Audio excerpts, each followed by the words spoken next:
नमस्कार दोस्तों, कैसे हैं दोस्तों। आपका स्वागत करते हैं। बहुत ज़्यादा 3-4 दिन का गैप हो गया।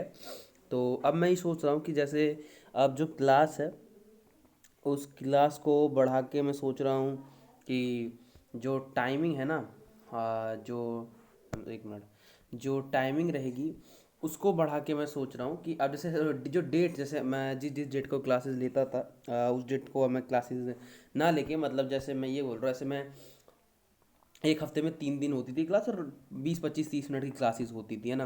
तो अब उसको नहीं सोच रहा हूँ, अब मैं सोच रहा हूँ ऐसे हर डेली ही क्लास होगी, बट ड्यूरेशन कम हो जाएंगे, 10-15 मिनट ऐसे ही क्लास रहेगी। और बहुत चीज़ें हो चुकी हैं, 3-4 5 एक हफ्ते का जो पूरा प्रॉपर गैप था, वो का काम है, पढ़ाई भी रहती है तो नहीं इतना टाइम मिल पाता है। बट ठीक है, कोशिश है और कोशिश की जाएगी। और अब कंसिस्टेंसी जो थोड़ी टूट गई थी, बीच में ब्रेक हुई है, उसको मेंटेन दोबारा किया जाएगा। और हाँ, अच्छे से बन गए, अच्छे अच्छे बन जाने चाहिए थे। तो बहुत डिस्कस हो चुका है, ऐसा ही नहीं है, बहुत चीज़ें डिस्कस हो गई हैं। बहुत बड़ा पोर्शन ख़त्म हो चुका है।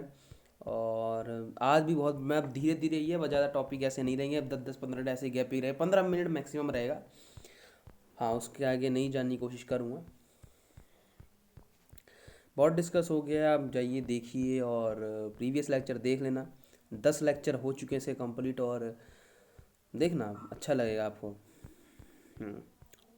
और जहाँ डाउट आता है कमेंट करो। नोट्स मैंने कहा है, नोट्स आपको मिल जाएंगे जैसे ही ये पूरा इकोनॉमी ख़त्म होगा। तो अब इंस्टा टेलीग्राम पे ज्वाइन रहो, तुरंत वहाँ पे आपको मिल जाएगा, तो वहाँ से आप ज्वाइन कर लेना, ठीक है। तो आज हम डिस्कस करने वाले हैं टैक्स सिस्टम क्या होता है, ठीक है। तो टैक्स सिस्टम मैं पढ़ाने वाला हूँ, ठीक है। आपको बस कॉन्सेप्ट वाइज समझना है और कॉन्सेप्ट वाइज चलना है। कॉन्सेप्ट वाइज समझना है, कॉन्सेप्ट वाइज चलना है, ये फोकस रखना है। बिकॉज जो फोकस्ड रहता है वो बहुत ज़्यादा एंगेज रहता है, जो कंसिस्टेंसी मेंटेन करता है। ज़्यादा बात नहीं करते, चालू करते हैं। टैक्स सिस्टम क्या होता है, what do you mean by tax. देखो, मैं कॉमर्स स्टूडेंट हूँ, तो मैं आपको इसके हिसाब से नहीं पढ़ाऊंगा, मैं आपको अपने हिसाब से पढ़ाऊंगा। पूरी बात सुनिए, क्योंकि मुझे आपका बेस भी बनाना और मुझे आपको वो स्टोरी लिंक करके तब आपको उसमें ले आना है। ऐसे थ्योरी स्पेशलिस्ट नहीं हूँ। देखो, टैक्स मतलब क्या होता है, देखो सबको पता है टैक्स का मतलब सभी जानते हैं, ऐसा दुख जो इंसान को पे नहीं करना। ऐसा दुख जो इंसान को पे नहीं करना, और जो इंसान पे करना नहीं चाहता। मतलब फॉर एग्जांपल मान लो यार, मेरे कुछ पैसा, आप कुछ पैसा कमा के ला रहे हैं, आप कुछ पैसा घर पे ला रहे हो, उसका कुछ हिस्सा आपको बाहर देना पड़े। ना घर पे आप दे रहे हो, ना आपको घर पे कोई जरूरत पड़ रही है, ना आपका काम आ रहा है, वो काम किसी और के आ रहा है, तो दुख होता है बिल्कुल। तो यार वो हिस्सा जो एक गवर्नमेंट, एक सरकार आपकी इनकम या आपसे टैक्स लेती है, जिससे कुछ करती नहीं, अपना पेट नहीं भरती, आप लोगों के वेलफेयर के लिए ही काम करती है। मतलब मैं क्या बोल रहा हूं, आपको यहां से ध्यान से सुनना पड़ेगा, ध्यान से समझना पड़ेगा। टैक्स क्या है, देखो ये टैक्स तो ऑलवेज यार, अगर आप एक एक कंट्री में ले रहे हो, तो आ करके एक कंट्री के सिटीजन हो, तो ये कंपलसरी है भाई, आपको टैक्स देना पड़ेगा। ये सोचो कि टैक्स नहीं देना पड़ेगा तो बहुत उल्टा है हिसाब किताब होगा। क्योंकि आप अगर एक कंट्री में स्टिल करते हो और ये सोचते हो कि नहीं मैं तो टैक्स नहीं दूंगा, मैं टैक्स से भागूंगा, तो भैया ये नहीं हो सकता। टैक्स कंपलसरी है। टैक्स जो होता है, देखो, देना पड़ता है, या तो आपकी इनकम पे लगता है, या आपकी वेल्थ पे लगता है, या बहुत चीज़ों पे लगता है, जो हम डिस्कस करेंगे। टैक्स की बात किया जाए तो टैक्स जो होता है वो आपका स्टेट लेवल पे लगता है, सेंट्रल लेवल, लोकल लेवल पे लगता है। देखो बेसिकली दो हमारी टैक्सेस बॉडीज होती हैं जो टैक्स कलेक्ट करती है, सीबीडीटी सबकी मैं कह रहा हूँ। ये तो सेंट्रल गवर्नमेंट टैक्स कलेक्ट करती है, और स्टेट गवर्नमेंट, जैसे जो स्टेट का, देखो गवर्नमेंट की बात किया जाए तो गवर्नमेंट को टैक्स लेना पड़ता है, रीजन होता है। आज सबको पता है कि गवर्नमेंट टैक्स नहीं लेगी तो कहाँ से इतने सारे जो प्रोजेक्ट, जो इंफ्रास्ट्रक्चर प्रोजेक्ट, जो रेलवे प्रोजेक्ट, जो भी जहाँ जहाँ एलोकेशन करती है, जो आपको वेलफेयर देती है, जो ट्रांसपोर्ट फैसिलिटीज होती है, कैसे चालू हो जाएंगे, ऐसे थोड़ी ना चालू होंगे, जब आपसे टैक्स लेंगे तभी तो चालू होगा। दो टाइप के टैक्सेस होते हैं, डायरेक्ट टैक्स और इनडायरेक्ट टैक्स। डायरेक्ट टैक्सेस क्या होते हैं, ऐसे टैक्सेस जो खुद जाके आपको डायरेक्ट पे करना है, जो डायरेक्ट पे किए जाए, जिसका बटन कहीं शिफ्ट नहीं किया जा सकता, जो आपको खुद ही जाके पे करने हैं। इनडायरेक्ट टैक्स क्या, ऐसे टैक्स होते हैं जो आपको खुद नहीं पे करने हैं, जो आपको खुद नहीं पे करने हैं, जो इनडायरेक्टली पे हो रहे हैं। मतलब फॉर एग्जाम्पल मैं एक क्या हुआ, फॉर एग्जाम्पल मैं एक मूवी देखने गया, ठीक है। मैं थिएटर में मूवी देखने गया, थिएटर में मैं जाता, थिएटर में मैंने देखा कि यार 300 रुपये की टिकट है, ठीक है। 300 रुपये, मान लो 300 रुपये की टिकट है, तो 300 रुपये की टिकट है, उसमें टिकट का प्राइस कुछ है, उसमें जो उस पर टैक्स लग रहा है वो कुछ और है, उसमें जो उसकी सर्विसेज के जो टैक्स दे रहा हूँ वो अलग है। तो मेरे टैक्स, देखो पे मैंने किया, बट मेरे भी हाथ पे कोई और शिफ्ट कर रहा है, मतलब मेरा बटन जो है वो शिफ्ट हो रहा है। प्रोग्रेसिव टैक्स क्या होता है, मतलब a tax that takes away a higher portion of one's income. मतलब फॉर एग्जाम्पल जब इनकम राइज होती है ना, तो तो उस पर जो प्रोग्रेस जो टैक्स जो देख आप a tax that away higher proportion of one's income, जब इनकम राइज होती है तो उस प्रपोर्शन पे जो टैक्स देना पड़ता है उसको प्रोग्रेसिव टैक्स बोल सकते हैं। मतलब एक कर जो आय के रूप में किसी की आय के उच्च अनुपात को दूर ले जाता है क्योंकि आय बढ़ती है। जैसे देखो प्रोग्रेसिव टैक्स जब तभी लगता है जब आपकी इनकम राइज कर रही होती है, उसके हिसाब से इसको बोला गया है। ठीक है, टैक्स में बहुत सारे टैक्सेस होते हैं। टैक्स को निकालना कैसे होता है, आपके टैक्स 5 तरीके के होते हैं। स्लैब रेट क्या होता है, टैक्स ऑफ, बहुत सारे टैक्स होते हैं जो पर्सन इनकम पे लगते हैं, टैक्स ऑन प्रॉपर्टी पे रखते हैं, कैपिटल पे लगते हैं। ये टैक्स का जो टॉपिक है वो इसके अंदर नहीं डीप में आएगा, वो टॉपिक मैं अलग से ही इन फ्यूचर में पढ़ाऊंगा। जब मैं पढ़ाऊंगा टैक्स को बिल्कुल, डायरेक्ट टैक्स इनडायरेक्ट टैक्स क्या होते हैं, कितने टाइप्स के टैक्स होते हैं, कौन सी सी बॉडीज होती है जो कंट्रोल करती हैं, सीबीडीटी का क्या रोल इसमें था, जीएसटी क्या होती है, बहुत डिटेल में। बट जो एक knowledge point of view, exam point of view, वो मैं देख रहा हूँ। ठीक है, आर चिल्ला कमेटी की यहाँ बात की जाती है, was constituted in August 1991 for suggesting reform the tax structure. देखो टैक्स बना है, टैक्स स्लैब बने हैं, तो भैया उसके लिए रिफॉर्म भी जरूरत है। क्योंकि फॉर एग्जांपल मुझे इतना हायर प्रपोर्शन टैक्स देना पड़ जाता है कि मैं कभी ये ना सोचूं कि मैं कहाँ इन्वेस्ट करूँ। तो यार सरकार ने सोचा भाई बात सही, हमने बना तो दिया है, लेकिन यार देखो जिस शुरुआत में टैक्स बने तो टैक्स को फिर यार लोग ना वही सोच, गवर्नमेंट नहीं सोचने लग गई यार जैसे पहले था ही तो वैसे ही होने लग गया। पहले भी वो लोग जमींदार से बोझ में थे, अब हम लोग के बोझ में उनको चलना पड़ रहा है। मतलब यार वो कुछ बचा नहीं पा रहे हैं, बहुत दिक्कत आ रही है। तो इसलिए आर छिल्ला कमेटी बना दी गई 1991 अगस्त में बना दी गई कि भाई ट्रस्ट टैक्स स्ट्रक्चर में क्या भाई रिफॉर्म है तुम बताओ। तो चिल्ला कमेटी ने रिकमेंड किया कि income tax for agriculture income of more than 25,000। चिल्ला committee also recommend lowering down the, देखो चिल्ला कमेटी है इसने बोला कि भाई देखो टैक्स लेबर टैक्स रेट को आपको मतलब जो टैक्स लेबर उसको भाई थोड़ा सा ना आपको भाई रिड्यूस करना पड़ेगा। ठीक है, कि भाई आपको थोड़ा कम करना पड़ेगा, टैक्स रेट को भी को थोड़ा कम करना पड़ेगा, तो अब थोड़ा लोग हल्के होंगे। फिर भाई एक कमेटी और बैठाई जाती के एल रेखी कमेटी बनाई थी, वो 1992 में बनाई जाती है कि भाई uniform regulation for indirect taxation, जैसे कस्टम ड्यूटी या एक्साइज ड्यूटी को लेकर क्या रिकमेंडेशन है, क्या इसमें चेंजेस ला सकते हैं, उसके बारे में बोला गया। अब फाइनेंस कमीशन की बात है। भाई फाइनेंस कमीशन जो होता है कॉन्स्टिट्यूट करते हैं, प्रेसिडेंट कॉन्स्टिट्यूट करते हैं under article 280 of the constitution. मैं आपको पूरे डिटेल में पॉलिटी पढ़ा सकता हूँ, पॉलिटी क्या होती है, कैसा होता है, प्रेसिडेंट का क्या स्ट्रक्चर होता है, प्रेसिडेंट क्या आपके जैसे जो लोकसभा प्रेसिडेंट क्या जो आपका पार्लियामेंट होता है, पार्लियामेंट का क्या हिस्सा होता है नहीं होता है, पार्लियामेंट प्रेसिडेंट की क्या पावर होती है, क्या प्रेसिडेंट कितने टाइप की इमरजेंसी लगा सकता है, कितने टाइप की इमरजेंसी होती है, प्रेसिडेंट की कितनी पावर होती है, क्या प्रेसिडेंट का रियल एग्जीक्यूटिव जो पावर होती है प्रेसिडेंट के पास होती है, प्राइम मिनिस्टर के पास होती है, मिनिस्टर ऑफ काउंसिल कौन कंस्टिट्यूट कर उसको फॉर्म करता है, वाइस प्रेसिडेंट शपथ कहाँ लेता है, प्रेसिडेंट का शपथ, प्रेसिडेंट का रेजिग्नेशन, प्रेसिडेंट का काम, कितने आर्टिकल उसके अंदर आते हैं, क्या आर्टिकल 50 51 है 52 260 61 बोलते थे, 51 to 60 बोला था, या 52 या 261 आर्टिकल होते हैं। ठीक है, लास्ट आर्टिकल का 61 होता है जिसके अंदर प्रेसिडेंट की बात की। मैं आर्टिकल 51 टू यार आर्टिकल 61 होता है, आर्टिकल 51 टू 60 होता है, मतलब ये इतने आर्टिकल 50 और 60 के बीच में इसके आर्टिकल आते हैं। मैं जो पढ़ाऊंगा डिटेल में पढ़ाऊंगा। ठीक है, बहुत डिटेल में पढ़ाऊंगा प्रेसिडेंट क्या होता है, प्रेसिडेंट के पावर क्या होते हैं, कैसे जो प्रेसिडेंट का इलेक्शन का प्रोसेस होता है वो कैसे होता है, और उसमें भाई जैसे एमएलए का वोट कैसे कैलकुलेट किया जाता है, एमपी का वोट कैसे कैलकुलेट किया जाता है, क्या स्पेशल मेजोरिटी की जरूरत पड़ती है उसके इलेक्शन के लिए, क्या इनडायरेक्ट होते, कैसे वो इलेक्शन का जो क्राइटेरिया बनाया हुआ होता है कि जैसे जब वोट करेंगे तो कैसे भाई उसको उनमें 3-4 कैंडिडेट खड़े हो गए तो भाई कैंडिडेट आते कहाँ से, पहली बात तो ये होना चाहिए, और चलो वो खड़े भी हो जाएं तो भाई कौन लोग खड़े हो सकते हैं कि या फॉर एग्जांपल कोई जो गवर्नमेंट जॉब की तैयारी कर रहा है, गवर्नमेंट जॉब ले रखा है, क्या वो लड़ सकता है, क्या एक गवर्नर लड़ सकता है, क्या एक वाइस प्रेसिडेंट लड़ सकता है, कैसे लड़ सकता है, ये सब डिटेल में मैं आपको बताऊंगा, बिल्कुल तैयार रहिए। तो फर्स्ट फाइनेंस कमीशन जो होता है कॉन्स्टिट्यूट किया था under chairmanship of K C Neogi. Why फिर 12th फाइनेंशियल कमीशन होता है चेयरमैनशिप ऑफ डॉक्टर सी रांगराजन। तो 12th फाइनेंशियल कमीशन का जो पीरियड बोल रहा था 1 अप्रैल 2005 से लेकर 31 मार्च 2010 में। फिर 13 जो फाइनेंस कमीशन बनते हैं 2014 से लेकर 2015 तक बनते हैं। जो कॉन्स्टिट्यूट होता है वो नवंबर 2007 में होता है with doctor Vijay L Kelkar की चेयरमैन में होता है। फिर जो 14 फाइनेंस कमीशन आता है 2015 से 2020 तक कॉन्स्टिट्यूट होते हैं। 2 जनवरी 2013 को वाई वी रेड्डी चेयरमैन बनते हैं। फिर जो 15 फाइनेंशियल कमीशन जो हमारे चल रहे हैं 2021 से 2026 दिन का पीरियड है, एनके सिंह इसमें चेयरमैन है।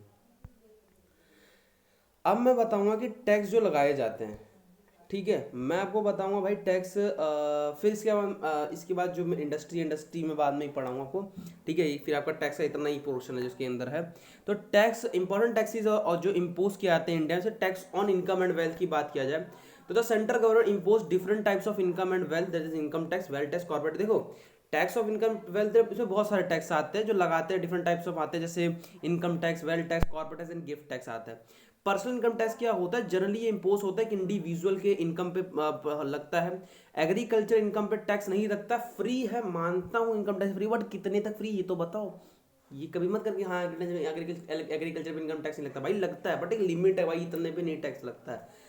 कॉर्पोरेट टैक्स क्या होता है, कॉर्पोरेट टैक्स इंपोज किया था जो रजिस्टर्ड कंपनीज होती है, कॉर्पोरेशन पे होता है। कस्टम ड्यूटीज क्या होता है, as per constitutional provision central government जो इंपोज करती है, import duty and export duty जो लगती है कस्टम ड्यूटीज के अंदर आती है। इंपोर्ट ड्यूटीज क्या होती है यार, ये होती है एड वैलोरम इन इंडिया होती है, मतलब इसका मतलब क्या होता है, जो हम बाहर से सामान खरीद रहे होते हैं, ठीक है, उस पर टैक्स लगाती है सरकार परसेंटेज बेसिस पर। एक्सपोर्ट जो आप भाई बेच रहे हो, भाई जो आपको रिवेन्यू आ रहा है उसके उसके हिसाब से भाई आप पे टैक्स लगता है। ठीक है, एक्सपोर्ट जो कर रहे हैं। एक्साइज ड्यूटीज क्या होते हैं, that is commonly tax at is impose on जो प्रोडक्शन हो रहा है एक आइटम का। ठीक है, मतलब देखो सेल से मतलब नहीं है, लेकिन जो भाई प्रोडक्शन कर रहे हो ना उस पर भाई भी टैक्स कुछ लगना तो चाहिए, भाई लार्जेस्ट सोर्स ऑफ इनकम यही है, मतलब लार्जेस्ट सोर्स जिस टैक्स से आती है इनकम टैक्स तो हम बोलते हैं, बट भाई सेंट्रल गवर्नमेंट का एक्साइज ड्यूटीज भी है। अब अगर जो 1 कॉइन है, 1 रुपी नोट है ना, ये लीगल टेंडर मनी की कैटेगरी में आते हैं। M1 होता है नैरो मनी, M2 होता है ब्रॉड मनी। ठीक है, हाँ मैं कहा मेरे को जल्दी खत्म हो गया, देखिए भी नहीं हुआ। टाइप्स ऑफ टैक्स देखो, मैंने कहा डायरेक्ट टैक्स में income tax, property tax, gift tax etcetera. Indirect tax में sale tax, excise duty, custom duty etcetera. जो टैक्स इंपोज करती है सेंट्रल गवर्नमेंट कौन से करती है, देखो इनकम टैक्स लगाती है, प्रॉपर्टी टैक्स, कॉर्पोरेट टैक्स लगाती है, प्रॉपर्टी टैक्स लगाती है, सक्सेशन टैक्स लगाती है, वेल्थ टैक्स लगाती है, गिफ्ट टैक्स लगाती है, कस्टम ड्यूटीज लगाती है, टैक्स ऑन एग्रीकल्चर वेल्थ लगाती है। टैक्स जो इंपोर्ट्स करती है स्टेट गवर्नमेंट करती है, land revenue tax, agriculture income tax, agriculture land revenue tax, state excise duty, government sorry entertainment tax, stamp duty, road tax, motor vehicle tax. तो कुछ some financial institution है और उनके एस्टैब्लिशमेंट, जैसे industrial credit and investment corporation of India, ये establish हुई थी जनवरी 1955 को। Industrial finance corporation of India 1948 को एस्टैब्लिश हुई थी। यूनिट ट्रस्ट ऑफ इंडिया जिसका हेड ऑफिस मुंबई में 1 फरवरी 1964 को एस्टैब्लिश हुई। National bank for agriculture rural development NABARD 12 जुलाई 1982 को। Small scale industry development bank of India SIDBI head office Lucknow में 1990 को स्टैब्लिश हुई थी। Industrial reconstruction bank of India 20 मार्च 1985 को स्टैब्लिश हुई थी। Export import bank of India EXIM bank 1 जनवरी 1982 को स्टैब्लिश हुई। Regional rural bank RB head office का कोलकाता में 2 अक्टूबर 1975 को स्टैब्लिश हुई। Life insurance corporation of India LIC head office Mumbai में सितंबर 1956 को स्टैब्लिश हुई थी। इंडस्ट्री कल से करेंगे और यहाँ से हमारा टैक्स खत्म। अब मैं आपको थोड़ा ब्रीफ में एक समरी दे देता हूँ, ठीक है, उसका खोने वाली 2 मिनट बची हैं। देखो टैक्स ना एक रीजन होता है, ठीक है, देखो सरकार ऐसे टैक्स नहीं लगाती, वो रीजन यार ये होता है, फॉर एग्जाम्पल यार आप मानो, क्योंकि सरकार का सोर्स क्या है, टैक्स है। सरकार कितना लोन लेगी यार, अगर सरकार हमेशा ADB से लोन लेती रहे, और क्या कहते हैं NDB से लोन लेती रहे, AIB से लोन लेती रहे, और क्या कहते हैं वर्ल्ड बैंक से लोन लेती रहे, डिफरेंट कंट्री से लोन लेती रहे, उनके बैंक से लोन लेती रहे, तो कब तक? बिकॉज ठीक है लोन ले ले काम चलेगा, भाई इंटरेस्ट भी तो देना, इंटरेस्ट कैसे देगी? और जो लोन ले कि मैंने 50 करोड़ का लोन लिया प्रोजेक्ट के लिए, वो प्रोजेक्ट ठीक है मेरे देश को डेवलप करेगा नहीं, डिफरेंट प्रोजेक्ट्स है, डिफरेंट एलोकेशन है भाई, किसी स्टेट को जरूरत पड़ गई अचानक से, या कहीं पेंडेमिक आ गया, तो भाई सरकार कहाँ से देखेगी? हम लोग चिल्लाते अरे भाई हम तो टैक्स नहीं दे, अरे भाई टैक्स नहीं दोगे तो मन मानता है, थोड़ा होता है बुरा लगता है कि मैंने नहीं दिया, पर मैंने लोगों को देते अब देख मैंने क्यों नहीं दिया भाई? इस कंट्री में जो भी सिटीजन हो कहीं ना कहीं से टैक्स दे रहे हैं, आपको पता नहीं लगता तो वो इनडायरेक्ट टैक्स हो जाता है, जो पता लग जाता है वो डायरेक्ट टैक्स होता है। ठीक है, एक सामान भी आप खरीदते हो ना उस पर आपको टैक्स देना पड़ता है, लेकिन क्यों? कि भाई हमें पता नहीं लगता है, और जो पता लगता है वो डायरेक्ट टैक्स होता है। भाई इनकम टैक्स सबसे ज़्यादा चुभता है क्योंकि यार को खुद हमें पता है कि हम देने जा रहे हैं, भाई देने जा रहे हो बट ठीक है कोई बात नहीं यार। और कुछ लोगों तो मैंने देखा ही है ना, जैसे कुछ चीज़ अच्छी नहीं तो अकड़ नहीं लगता, भाई हमारे टैक्स से ही चल रहा है। अब भाई ठीक है यार, चल रहा है तो चलने तो दो, पहले टैक्स दिया है मान, तो टैक्स देना इज बहुत गुड है, बहुत अच्छी चीज़ है, बिकॉज आप कंट्री के डेवलप में आपका बहुत बड़ा योगदान है। बट ठीक है आप दे रहे हो, सो देते रहो, और बहुत जरूरत है अभी कंट्री को, क्योंकि आपको नहीं पता, और आपके पैसे वेस्ट भी नहीं हो रहा है यार। आप देखोगे तो आने वाले आपने जो पैसे टैक्स में दिए तो 1 साल या उसके जल्दी में जल्दी आपके सामने उसकी डेवलपमेंट दिख ही जाती है। आपको कहीं ना कहीं इसकी सुविधा मिल जाती है। भाई फॉर एग्जांपल मेरे यहाँ पे बस नहीं चलती थी या मेरे यहाँ पे कोई ट्रांसपोर्ट फैसिलिटी नहीं थी, मैं टैक्स देता जा रहा था, लेकिन हाँ जब मैंने अच्छी एक स्टेबल गवर्नमेंट आई, एक चीज़ अच्छी बनी, तो 6-7 महीने बाद वहाँ पे ट्रांसपोर्ट फैसिलिटी बन गई, मेट्रो निकल गई, कुछ रेलवे की लाइन निकल गई। तो आप खुश हुए कि हाँ यार देखो मेरे को कन्वीनियंस हुआ। कन्वीनियंस क्यों? कि भाई अपने पैसे दिए, सरकार ने आपको वेलफेयर दे दिया उसके बदले में। ठीक है, तो आज की क्लास यहीं ओवर होती है। और अभी और कल कल भी लेक्चर आएगा ऑनलाइन, हर समय में लेक्चर दिया जाएगा, लेक्चर देखते रहना, कुछ हो जाना। बहुत जल्दी खत्म करेंगे इकोनॉमी। फिर इकोनॉमी क्या देखेंगे, क्या उठाना क्या नहीं उठाना। बस सपोर्ट आप लोगों का चाहिए, सब्सक्राइब शेयर लाइक, मैं इसके लिए कभी जोर नहीं देता हूँ, वो आपकी चॉइस है। बिकॉज अगर आपको समझ आएगा तो मेरे कहने पे आप सब्सक्राइब नहीं करोगे ना, मेरे कहने पे आप शेयर करोगे। मतलब मैं ये नहीं कहूँ कि भाई सब्सक्राइब करो शेयर करो तो ऐसा होगा, नहीं भाई, वो आपकी मर्जी है, it's your choice, it's not my choice, ये आपका फंडामेंटल राइट है। आपको जो करना है आप करते रहे। देखो मैं लिख के ही पढ़ा सकता हूँ, मेरे को लिख के पढ़ाना बहुत अच्छा लगता है, बट यार अभी मेरे पास वो है नहीं, और होगा इन फ्यूचर होगा तो अच्छा लगेगा मुझे, ठीक है, ऐसे कोई बड़ी बात नहीं है। बट अभी है नहीं तो इसलिए मजबूरी हो जाती है। मैं इसलिए मेरे को जो जितना ज्ञान मेरे पास है ना, मैं उसको लिख के पढ़ाने में मज़ा आता है, कि मैं इससे फिर ये तो पता है आपको कि मैं कैसे बनाता हूँ, ठीक है। बट जो लिख के वाला मेरे पास ज्ञान है बहुत ज़्यादा पड़ा हुआ है, मैं उसको देना चाहता हूँ, इसमें कहीं ना कहीं डाल देता हूँ उसके अंदर कि जो आपके काम आ जाए। बट यार जो उसमें फोकस बन जाता है ना, वो उसमें फोकस नहीं बनता। सो ठीक है। और ठीक है, और बस यार हाँ, एक बात बोलूँगा, अपने लाइफ में हमेशा हार्ड वर्क जितना हार्ड वर्क कर पाओ। बिकॉज स्मार्ट वर्क एक बहुत बड़ा ना आजकल एक फेक चीज़ चल रही है। स्मार्ट वर्क क्या कहता है, आप 10 घंटे की जगह 1 घंटे मेहनत करके 2 घंटे मेहनत करके निकल जाए, नहीं भाई, स्मार्ट वर्क करिए, बट हार्ड वर्क जितना ज़्यादा रहेगा, आप 1 महीने हार्ड वर्क कर दीजिए, आपको उसका रिजल्ट आने वाले 9 महीनों में, आने वाले सालों में आराम करोगे। ये चीज़ होती है, वो सत्य है कि आज जो हार्ड वर्क आप कर रहे हो वो आने वाले सालों में आपको आराम करना, कोई दिक्कत नहीं। बट एक टाइम होता है हार्ड वर्क, तो अभी टाइम है, तो आपका टाइम चल रहा है, तो आपको अगर अपना टाइम लाना है तो हार्ड वर्क करिए। वो अपना टाइम कभी नहीं आता, वो आता है हार्ड वर्क से। लाइट देखो चमक रही है तो चमकने दीजिए इसको।